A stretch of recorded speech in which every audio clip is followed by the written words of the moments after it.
Hello world. In this video I want to show you additional resources you have to work with the WiDig. ICubeX has developed two Max externals that let you easily use the WiDig in the Max MSP ecosystem. These two objects are the following. The first one is called iCube and the second one is oCube. So with iCube you can configure the digitizer and do the sensor data processing.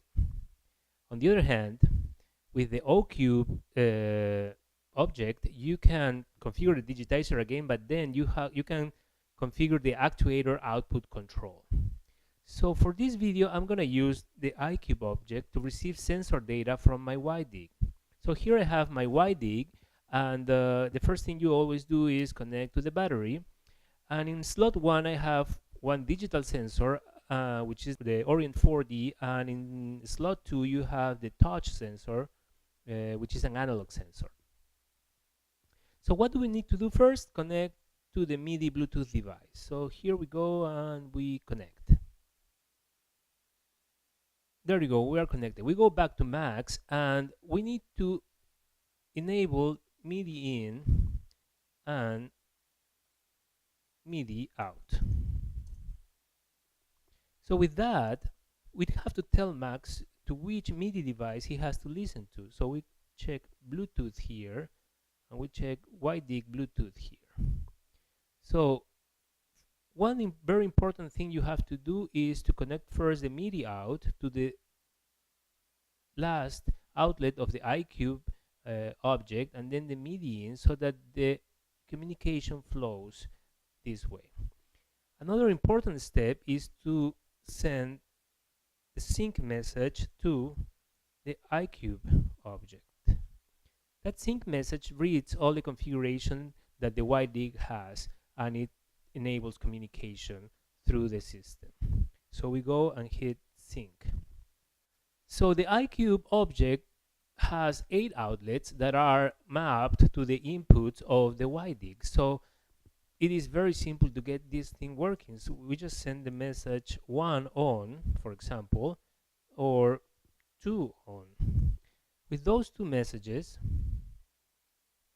we can enable the outlet 1 and 2. So I'm just gonna check what's coming from the WiDig.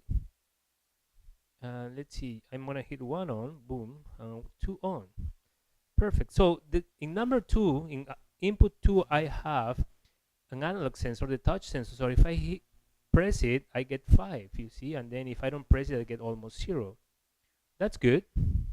But then in input 1, I have a digital sensor, and I'm getting just the analog reading.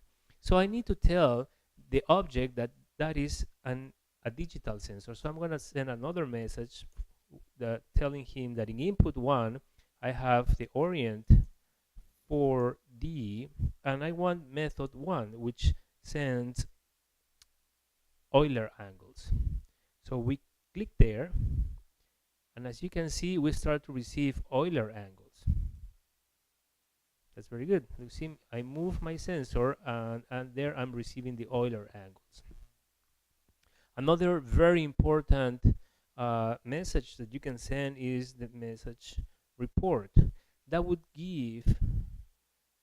would print all the configuration of the iCube object in the console. So if I hit report here, I get how each outlet is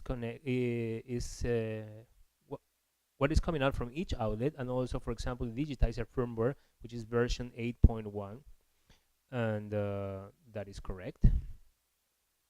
So let's close these. And what can you do with this? So you can use this data to, for example, control a set of dials. So I'm going to put here unpack 3 float numbers, and then I'm going to use, for example, this dial from Ableton Live, and then I'm going to connect this here. And for example, the first value is the heading that goes from 0 to 360, so I can change that in the inspector window. Let me do this and change this from 0 to 360.